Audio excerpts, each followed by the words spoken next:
My wheels. We can't. We can't. I just need a straight face. My wheels. Oh, we're trapped. Name that movie. Welcome back to our channel. It is Scream in Style, where we Talking horror and creating looks. Howdy. I am Knackle. This is. I'm Jules. And we are doing 2 licks inspired by the movie, which is Rocky Horror Picture Show. Yes. So she's going to do an everyday look that's inspired by the movie, and then we're going to do a certain, well, it's not really character, but like a certain dance number, musical number that they're all a part of. So it's going to be interesting. And we haven't done any trial runs, so it's going to be even more interesting. It is. So this shit show Is about to begin. Let's do it. Let's hear some fun facts. Fun facts. So let's start with how it all came to be. How it all started. Ready, cat whiskers? Oh, yes. We're done. Just that look right there. That's, oh my god. Okay. Do you need a bobby pin? Nope, I'm making these characters work. Do you need help? Ow, yes, it's scratching my face. What are you doing? Oh, I thought you were about to... I thought you were about to pick some food out of your teeth with that end. Now I'm getting swamp ass. She's got the... Okay, I'm going to Oh, start that little... What? I usually start with my eyebrows. What am I doing? What are you doing with your life right now? I don't know. I'm not thinking. It's the cat whiskers, isn't it? It is. Maybe Throw me off. touch a swamp ass too. It gets to you. Yikes. So this wonderful movie was released in September 25th, 1975 to the masses. And ever since then, it's been a huge cult classic. Some even deem it as the king of cult classics. It's the most profitable, or on the most profitable films of all time, and the longest theater production so far of 40 years and going. So this movie was directed by Jim Shorman. He is a film director and producer, Australian. Oh. Mm-hmm. I love them Australians. No. Way down. My one eyebrow. So before this actually became a movie, this actually started out as an original UK campy musical theater production that lasted about 40 minutes going. And it was written by Richard O'Brien, which is aka Riff Raff in the movie. Oh yeah, that's really cool. He did all of it, the songs, everything, and then him and Jim Shorman actually paired up together. So Richard was doing this in his downtime out of in between takes and all this stuff that he was doing because he felt like all his roles, he just got bored with it and it felt kind of unfulfilling to him. So he just wrote this wild, out of this world greatness, deliciousness. They're aliens. Leader. What? So after him and Richard paired up and they got all of this going, they did it in the theaters, and pretty much overnight it became a huge box office hit, and it went to many venues throughout England, and got attention from a lot of people like Steve Martin, Mick Jagger, a lot of rock stars. Everybody wanted to be a part of this show because it was just, wow. I love it. So then after its debut in 1973 and it became a huge hit, Lou Adler, a American producer and director, I believe. No, producer and, oh. My reflexes were not working that time. Excuse me. Sorry. Oh, you're fine. Threw off my groove. I threw off his groove. So then after it came to, what is that? I don't know. Oh, it's a moth. I know, that scared me stuck. too. That's kind of sad. Oh. You want to help it? No. Well, yes, but there's a moth stuck in our window. She won't help it. I will help it. I just don't like bugs, okay? And I'll leave the room and you can help. Why are you looking at me like that? Ow. Why Why you gotta leave the room? Because the bugs scared me. If that thing flew in my face, it would be dead. She means I'll kill it. We're gonna save the moth. Let's save the moth. We're gonna save the moth. What are you doing down there? I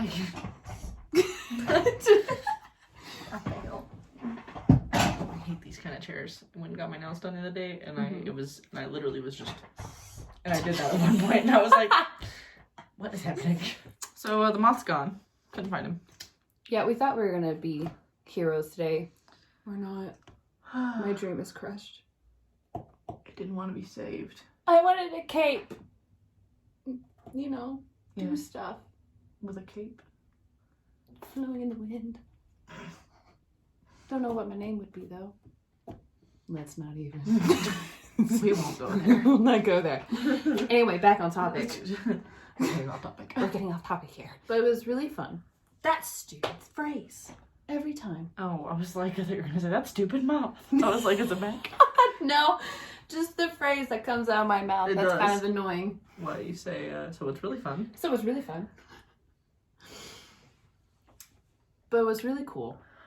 Every single time. I can't get out of this phrase. I just can't. So we're just going to lead with it. It's fine. Anyway, so most of the original cast from the theater production moved over to the movie production. The only people that's not original that's in the main cast is Janet and Brad. They're not. Everybody else is actually from the original theater production. That's cool. Yeah. However, one of the downsides of doing this movie was the conditions of it.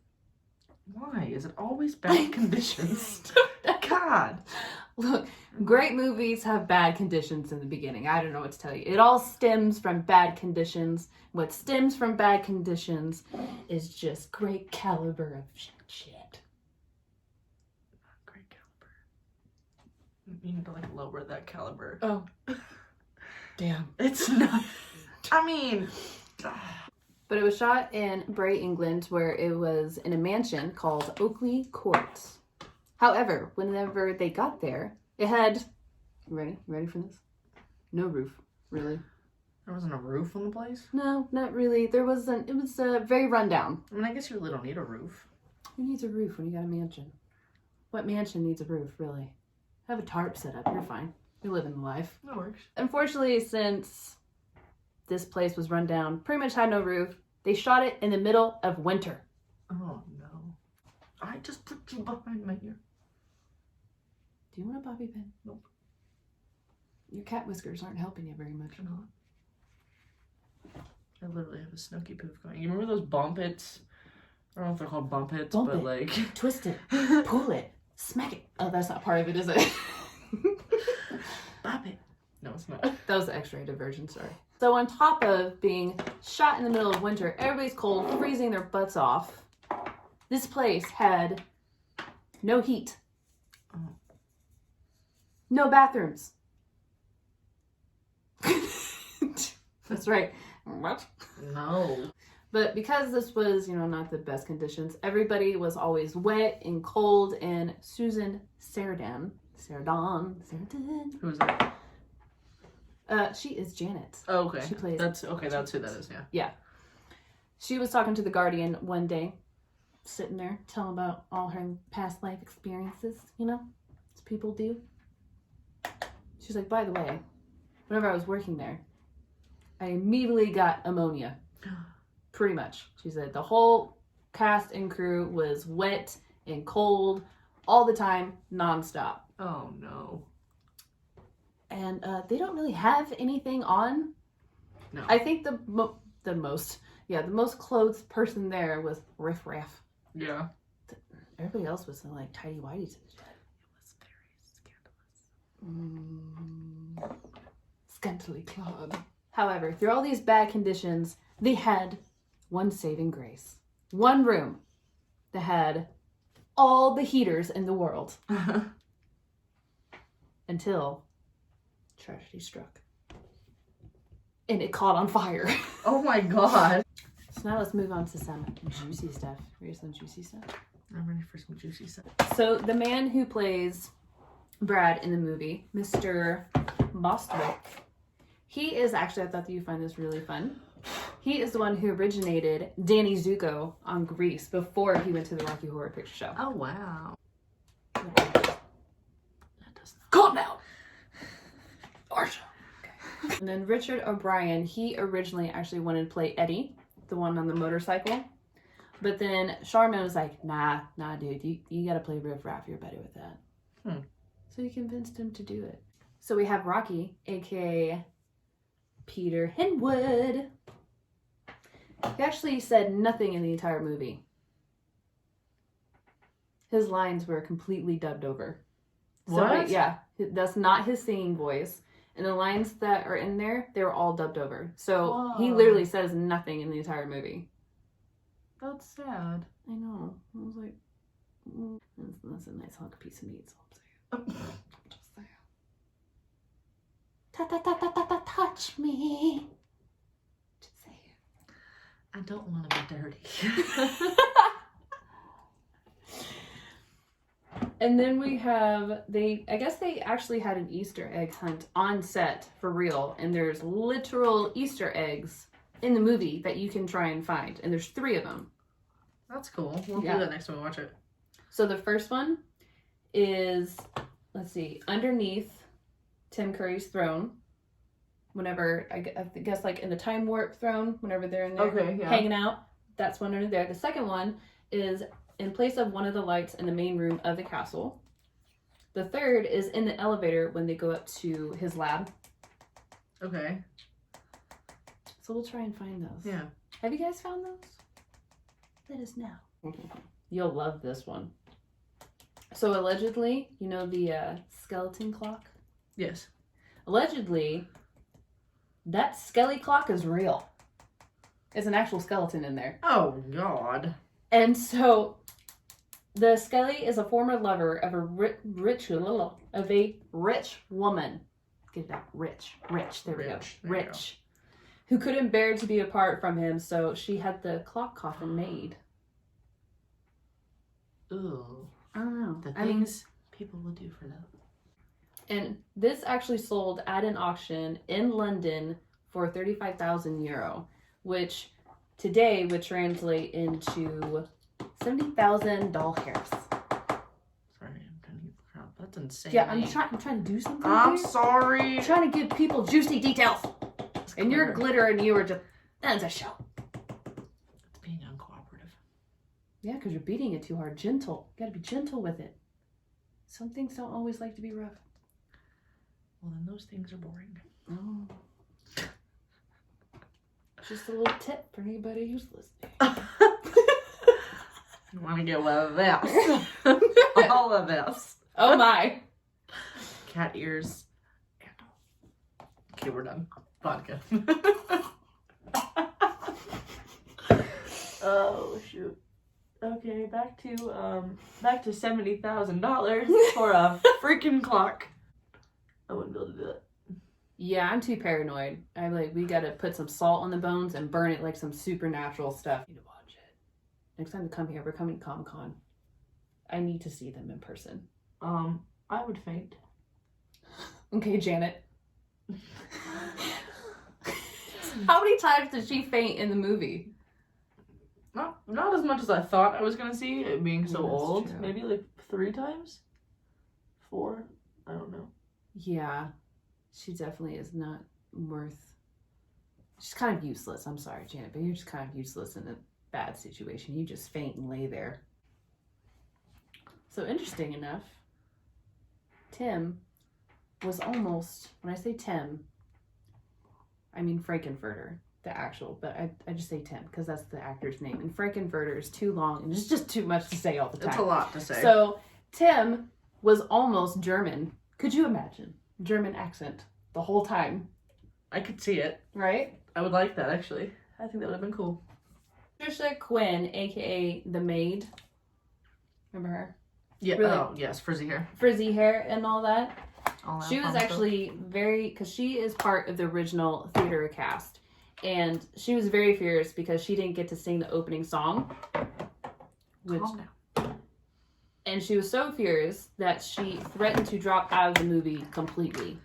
Because she Whoa. sang in the theater production the original song. That was her to begin with. But they changed it. It's actually Richard O'Brien that sings it. But it is her lips, but it's Richard O'Brien's voice. And Steve Martin, he auditioned for Brad. Steve Martin? Steve Martin, yeah, he auditioned for Brad. Oh my. Obviously, you didn't get it. Yeah, obviously. And Mick Jagger wanted to play Dr. Frankenfurter, which is perfect. Yeah, it is. But there is nobody that could do what Tim did with that character. I still believe that hands down. Like, Tim was made for that role. Nobody else could have done It what was he so did. good. Yeah. And Vincent Price, he wanted to be the narrator. But unfortunately, due to scheduling conflicts, he couldn't do it, which is I'm very sad about that. I love Vincent Price. What? Give me a... So, Vincent Price did Thriller, the opening narrator. Oh, okay. Darkness falls across the land. Are you talking about that guy? Yeah. The midnight hours close the head. Creatures crawl in search of blood. Okay, I'm done. To terrorize your neighborhood. Okay. Actually, Meatloaf, he was cast for both Eddie and Dr. Everett Scott. No. Mm-hmm.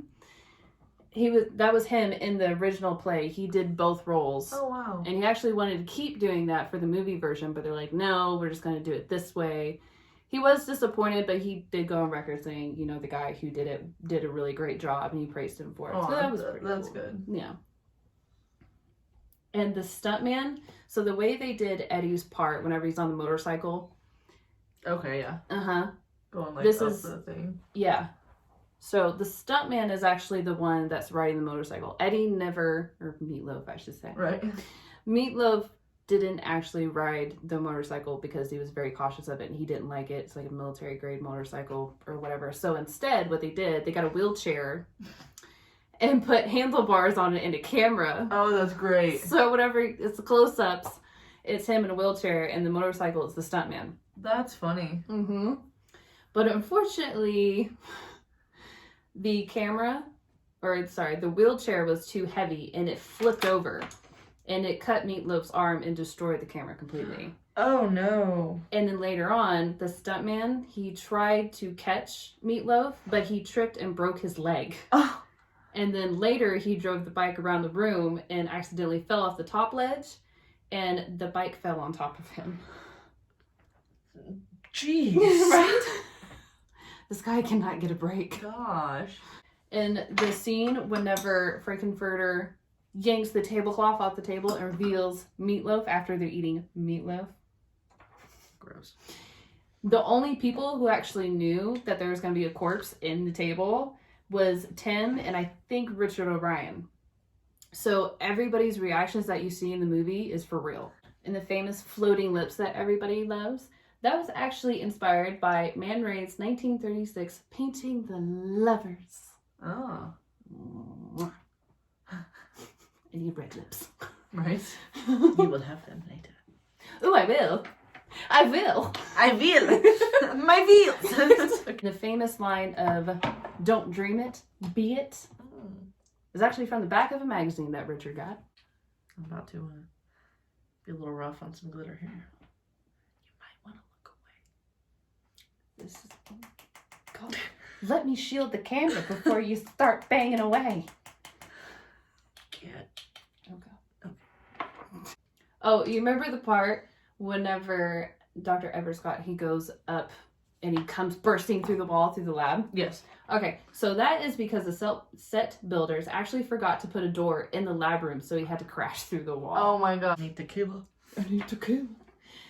So Tim actually modeled his voice after Queen Elizabeth II and his mother. And after knowing this, I really just want to sit down and listen to his mom. Because his voice, I feel, is very distinct.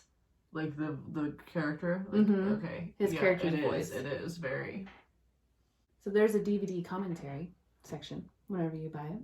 Really? Mm-hmm. And in there, O'Brien says him and Quinn smoked something exotic before filming Damn It, Janet. Wow. Which makes a lot of sense. It does. They wanted the first 20 minutes to be black and white like Oz. Huh. Until Tim's character actually came in, and then everything would explode into color and just Okay. in your face. Like Munchkin Land. Oh, jeez. We are the Munchkins, we are the Munchkins. I know it's not the sound, but it's coming to my head. Period. The moth is back. Oh! Whatever, he's fine. Apparently. Apparently he's not trapped in the door or the window. We were just trying to help. We don't care. Whatever, he's saying hi. Hi. Okay, so the part, whenever they're on the dinner table, Brad, he slams his fist on the table and he accidentally hit Susan's hand. So her reaction there, that's true as well. Oh, wow. And then later on, whenever they do the floor show, all the bows and the corsets and everything, with her heel, she steps on him, on his foot. Not intentionally, it was accidentally, but little tit for tat. Ouch. Drive me. Don't have the chair this time. My clumsy ass. And for Tim's famous look, of his makeup look that he had going on. Oh. Stuck. It's It's gross. Swamp ass. Proceed. for his look, he's saying proceed. I said proceed. So for his look, Pierre La Roche, I believe. Pierre La Roche. Okay, I'll stop butchering it, sorry. It actually took him 4 hours to do. What did you do? I had to. What? I'll make it work. It's fine. But it took him 4 hours to do. And Tim was like, nope, way too long, not doing it. So he ended up doing the makeup himself pretty much the whole movie after that. Wow. Yeah. And then during an interview, O'Brien claimed that him and Susan were a Juan. Oh. They were an item, so was the thing. Mm. Did you get that? Any chemistry? Did you feel that? So this is which character? I know it's This is Janet and who? Brad. Oh, so actual. They were actually. Mhm. I don't know. Not really. So the famous whole midnight showings where everybody dresses up, gets on stage, and reenacts the movie as it's going. It actually started at Waverly Theater in New York City. In the beginning, the audiences went on, they started shouting at it, they threw props, like toast and rice, which I thought was very odd. Just odd things to throw. That was odd, yeah. Rice. Well, the rice makes sense with the whole wedding. I don't know about the toast, though. Yeah. Flying pieces of toast. You want butter with that? I like some jam. Just throw it back. I want some jam, damn it. Damn it, Janet. Damn it, Janet. Give me some jam. Don't make me laugh. It makes me laugh. I I tried. Damn it, jam. Give me some jam. There we go. They're giving you like phrases to say. Sally Shore. See, I can't even do it. Sally sells Seashells sells by on the the seashore. shore. Sally sells seashells by the seashore. Whatever, go back to your makeup. Get out of here. I'm getting. I can. So Tim actually went to a midnight showing, but he went there and he got kicked out because he was labeled as an imposter. Oh wow. And then after he showed the usher his passport and the usher, apologized and all this stuff, Tim was like, peace, bitches, no. And he left. Oh wow. Well, good for him. It's like, what? And I couldn't believe this, but so it got here in VHS form in America in 1990. And guess how much the retail price was? Think stupid ridiculous. Like ridiculous expensive Yes. for a VHS. Yeah. $20. Higher. 30. Higher. 50. Higher. What? Yeah. Not 100. Little lower than 100. 80. Close. Just tell 89. me. Shit. 89 for VHS. That's ridiculous. Just not even for VHS. For a movie. Yeah, just for hell no. And a last little fun fact for you. Richard actually wrote a pseudo sequel called Shock Treatment in 1981. How come we haven't seen this? Because I haven't really tried looking for it yet. Oh. I was going to do that later. But it's actually it's following Brad and Janet in Dentonville, because Rocky Horror Picture Show was actually originally going to be called, if I remember correctly, We Are From Denton High. Oh.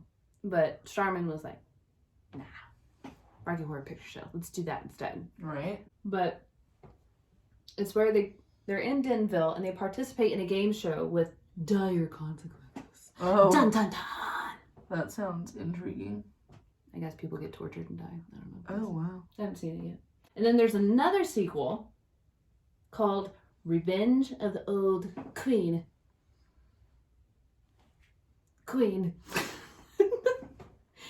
It's where Frankenfurter's mother seeks revenge on Riffraff. There's a lot of R's in there that I can't pronounce. There is a lot of R's. But seeking revenge on Riffraff. But Warner Brothers actually owns the rights.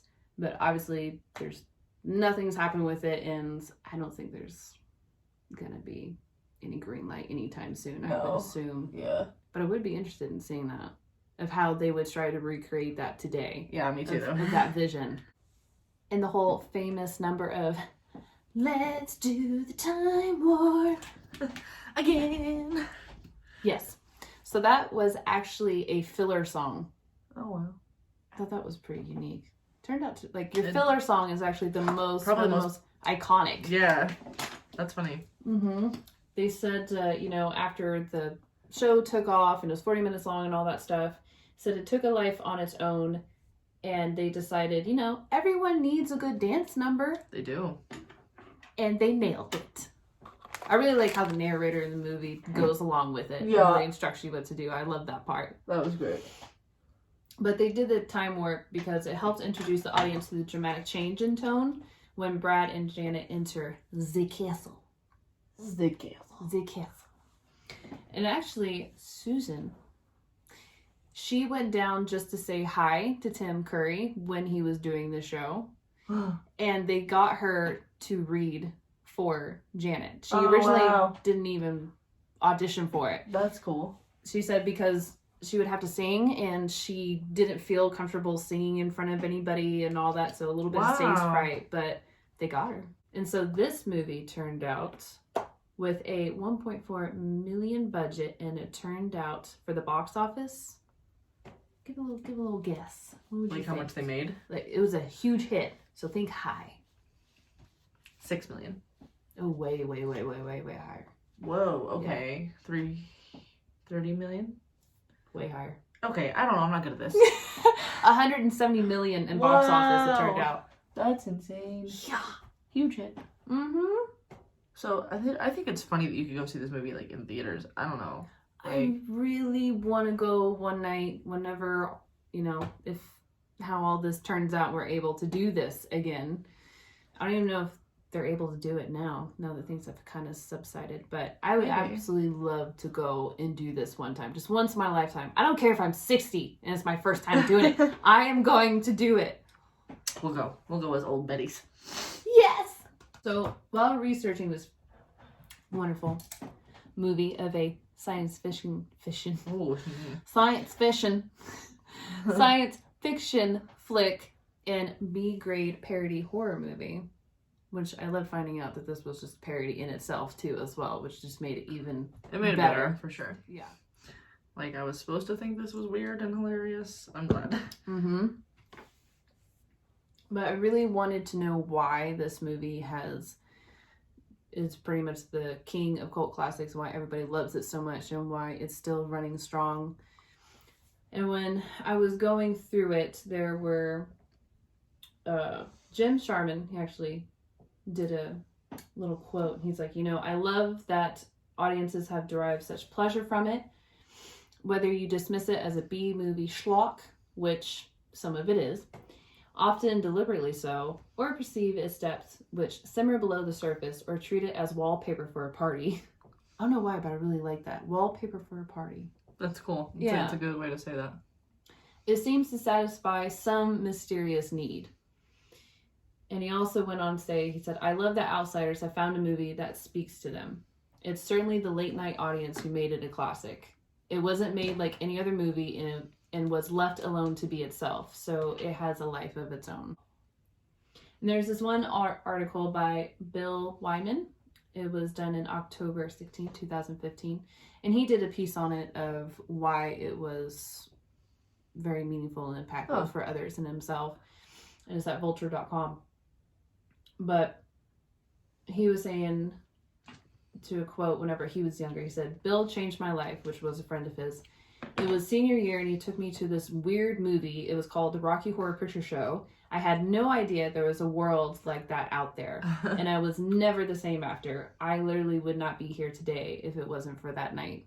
Wow. So that speaks tons of volumes of why this movie was very impactful back in the day, because, I mean, it's the 70s.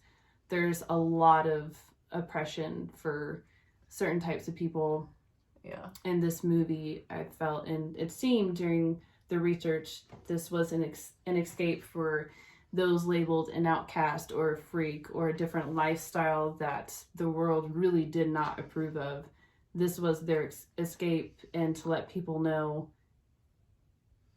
it's okay, and we will, we'll get there in time. But they say, many testify this film allowed them to start understanding and embracing their own sexuality, which is huge.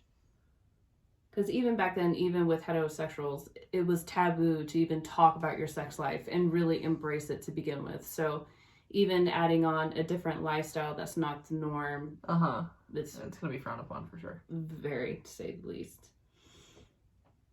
And they found the midnight shows to be a place of refuge for queer youth who haven't come out yet, and many who aren't accepted by loved ones to turn. Oh, that's awesome. And they turn to the show as like a second family, which, I don't know, I couldn't imagine going through anything like that, but it is really nice to know that people back then, and even today, they have even many more places to find refuge and home. However, on the flip side of that, even though this film was one of the first to be having a main character who was queer and stuff like that, it does have a flip side of today, because he's not somebody who you would have represent the trans community, because unfortunately he does embody a lot of the stereotypes, the negative stereotypes. I mean, because I'm not that way, I feel like I don't have the right to really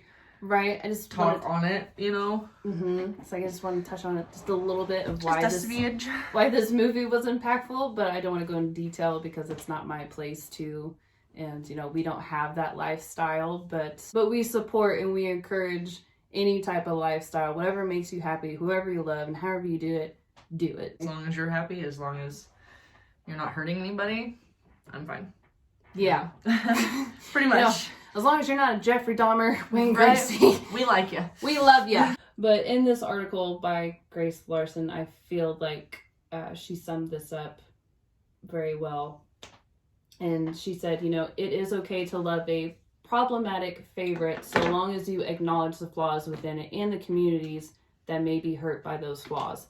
There is no need to phase out the Rocky Horror Picture Show, because that was a topic at the time of, I think it was last year, actually in 2019. Oh, wow. She went on to say, so long as it is viewed with a grain of salt, the flaws of the movie have stood out only because it is the longest running movie to date. The original film did not and cannot change, while the society it was released to has. Exactly. Yeah. She did that very well. Mm-hmm. How's your face looking, dearie? I think it's done. You like it? I do. You like very your dark. We're gonna do just add some gold to the lips, and I think call it good. Mm-hmm. So, after she gets done with her lips, we're gonna go on to my face. Mm-hmm. We're gonna do the floor show. Da, da, da, da. I need my boa. Go get your boa. Where's my boa? LA. Me too. Ziggy Stardust. I'm from the planet Transylvania. Yes. You got your boa. Let's do this floor show, baby. Alrighty. Hello. Hello. I'm just here for the booze. So purpley. I like it. I love the purple. Me too. I like a cute eggplant. Eggplant emoji. You did it right there, and we are good, babe. We are good. Woo! Right. Alright, darling. I want one down. There we go. Oh, I need a straw. you need a straw for it. So I don't get it on my lips. Oh, wait. What are you doing with your tongue? Turning my tongue into a straw. Tell me how that goes. Probably packed in your tongue ring. Oh, ew. Like, through the... We're just gonna spray the shit out of this. Spray it.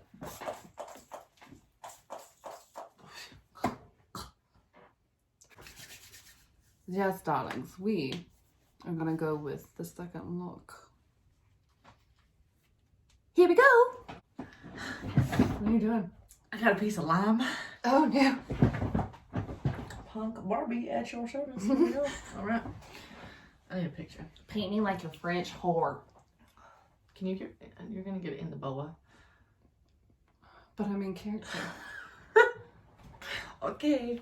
It's your boa. Fine. Ready for this? I'm ready for this.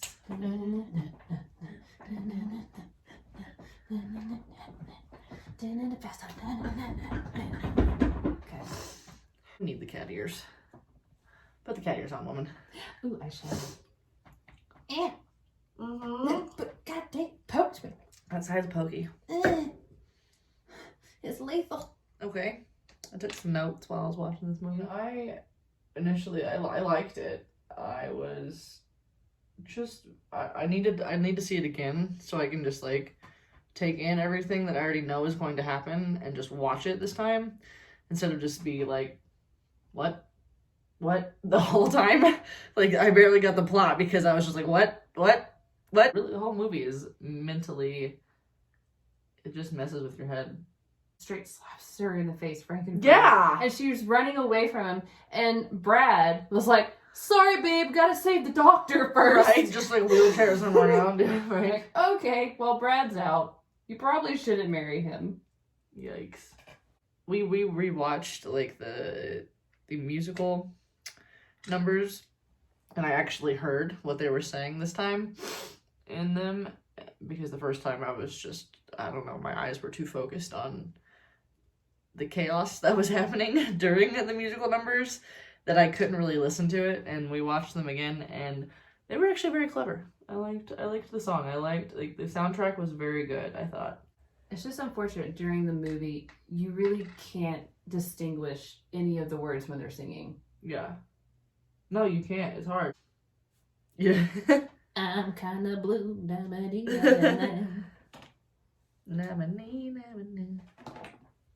I don't want this color. I thought that was odd. Like the very first scene was the couple getting married, and whenever Brad and Janet are like just singing about, there's like a cemetery right next to them, and I was like, did they get married in a legit cemetery? Because that's kind of odd. Tell me about the tap scene, Miss Columbia. What do you think about her performance? You can't go doing tap whenever I've tapped since I was like 4. She was not doing the steps that the sounds were, like the sounds that were coming from her feet were not her. How do I say that? She wasn't tapping. The sounds weren't matching with the footwork. No, thankfully it didn't show the footwork a lot, but when it did, it was very cringy. And coming from somebody that's tapped, I'm not, Joe Tapper, but coming from somebody that knows how to tap and that was not tapping for the most part, I was very upset. She's a time Nazi, pretty much. Yeah. So if it's not on time with anything, she cringes. I do. Hard. I know my music counting and I need it, and that wasn't it for me. It was not it. Sorry, you're gonna have a lot of paint on your eyeball here. 'tis okay. But I did like her costume. I did too. See, I would dress up as her if we like were characters from the movie. I would be her, even though she's got really bad tapping skills. I would do it. I'd take one for the team. So compared to Columbia and my tap dancing and Beauty and the Beast number of Lumiere, old dance recitals. Who did it better? She might have. What? I love you, but she might have. What? Yeah. I buffaloed the crap out of that. I was a sparkly fork and I did it. You did. But you didn't even have tap shoes on. I made my own. Kelly liked it. I tried so hard. I know you did. I was the best fork up there. You were. You weren't the best tapper, but you were the best fork. Screw you, Columbia. Screw you. I'm gonna do my other eye. I'm gonna do your other eye. However, I do have to say, during this little COVID, I put on some pair of tap shoes. She taught me how to did. tap dance. Yeah. And one day, I'm just saying, I will kick 7-year-old butt. She will. She would. She did very good. She picked it up really well. I did some of the basic steps for those of you that, know taps. Some shuffles, some flaps, some cramp rolls, some pullbacks, drawbacks, all that fun stuff. And she did very well. I was impressed. Watch me tap, Mommy. Watch me tap. Oh, Love you, Leslie. yes, me too. Daddy, watch me twirl. How did Rizzo come into play? Oh my word. Whenever I first saw Frankie, I was like, oh my god, he looks like a drag or trans version of Rizzo from Grease. I don't know if it was the wig and the voice, I don't know, and just his mannerisms were just very Rizzo-like, and I loved it. I thought it was great.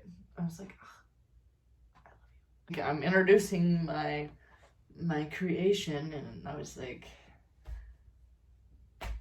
all right, we get it. Can you just show us Rocky, please? It took forever. I think Frankenstein was birthed faster, but that's all right. I did love though the colors at the tank. That was great. Yeah, it was rainbow. I was like, did they do that on purpose? Probably. I would assume. I would, yeah. But it looked like it was very wet. It looked like the tank was full of water. And so whenever Rocky came out of it, I expected him to be soaking wet. But he was completely dry, so... Was he oiled before or after? I think it was after. Was it after? Damn. I know. Damn, it was 70 movies. I'm just saying, Janet fell whenever the oil went on, is all I'm saying. She's like, I'll have me a piece of that. Who wouldn't have a piece of Brad who? that? I don't know, Brad was getting happy with Mr. Frankie, so... Oh, hey, he knew a whole new version of himself that night. He loved it. He was a happy camper. I was shocked with that. I was like, I knew Janet was into some weird shit. You could tell, but Brad? Come on, Brad. Come on, Brad. Hey, we're all just a bunch of closet freaks at some point. Yeah, that's true. Touche. You're looking good. Hey. You are. I felt really bad, though, for Columbia whenever Eddie died. Oh, she was so, distraught. It was so sad. And it was not, he didn't do anything. He did not. He was just loving Columbia. He was fine. He was happy to be there. And here comes Frankie with a freaking pitchfork? No. It was a pickaxe, I think. Pickaxe, yeah. I was like, what do the dwarves use? That's what it was. It was a pickaxe. He was hi-hoing his ass. He did not deserve to die just because you think that he's making eyes at Rocky. Frankie, that was unacceptable. Unacceptable. It was not necessary. Don't shake your head. Was it not necessary? That was not necessary. Sorry. Clankers. Clank. You pop out her? You have to make the for her. Just I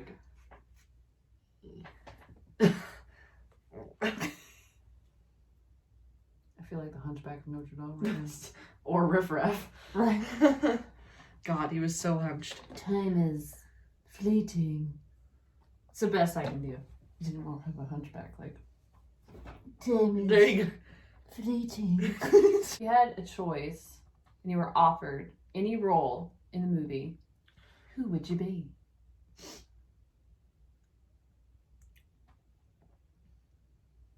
Either Janet or, I don't know. I forget the maid's name. Magenta. She'd be cool, too.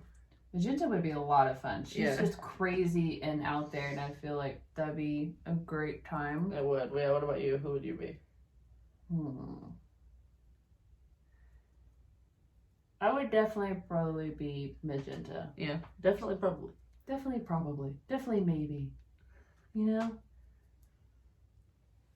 I just love...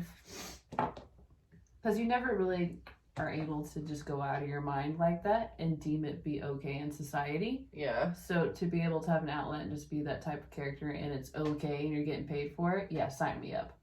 Oh yeah, that's a really good way to look at it, for sure. Oh no. Alright, we need you to close your mouth. You close your mouth.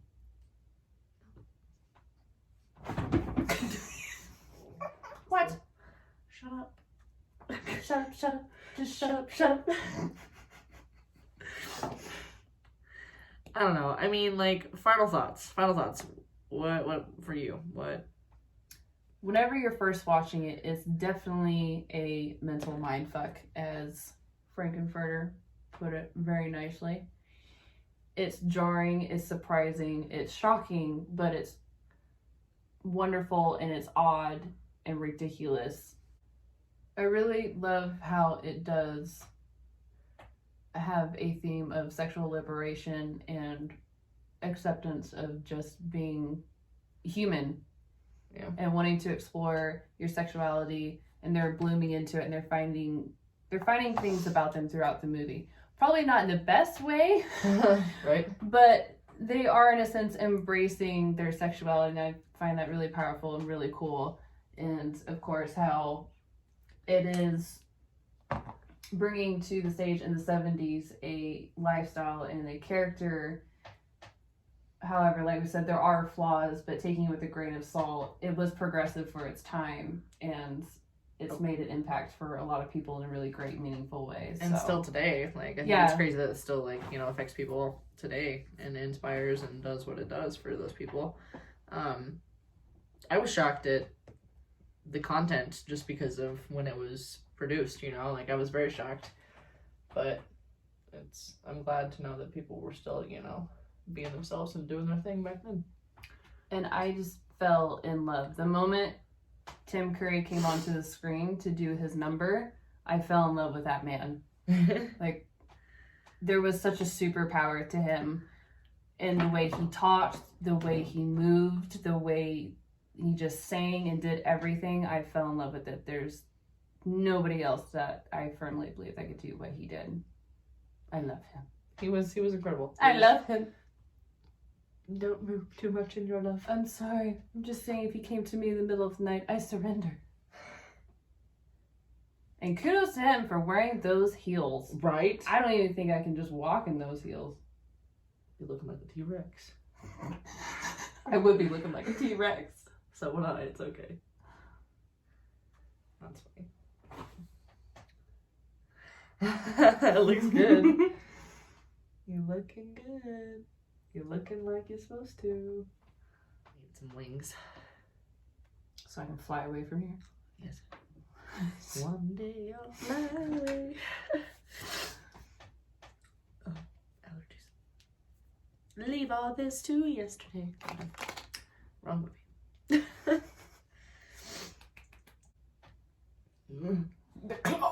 I didn't think this through. I want to give me your bottom lip.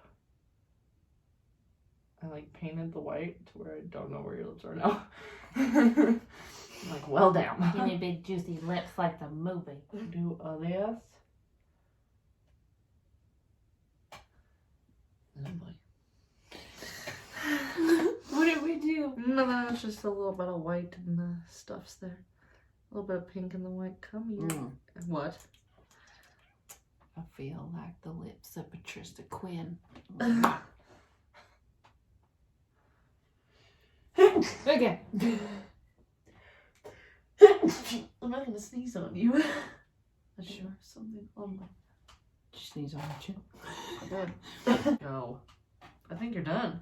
So, do you like this makeup better than Evil Dead. Yes, it's neater. I can do neater things. I need crisp, hard lines, not Blush, blush, blush, blush.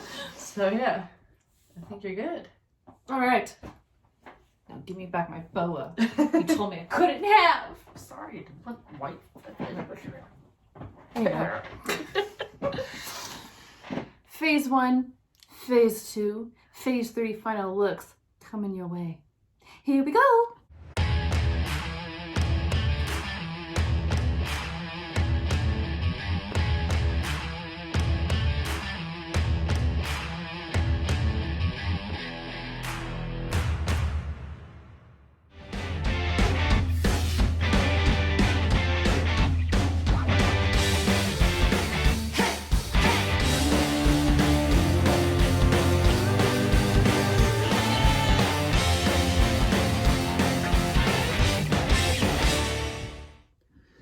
Jesus, it's bright today. Okay.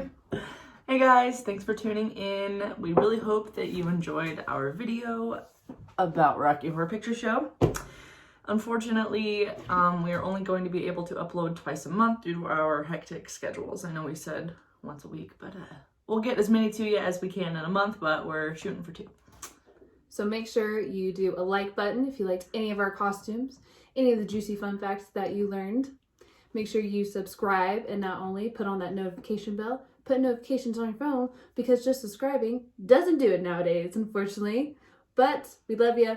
See you next week or whenever. Bye. Bye.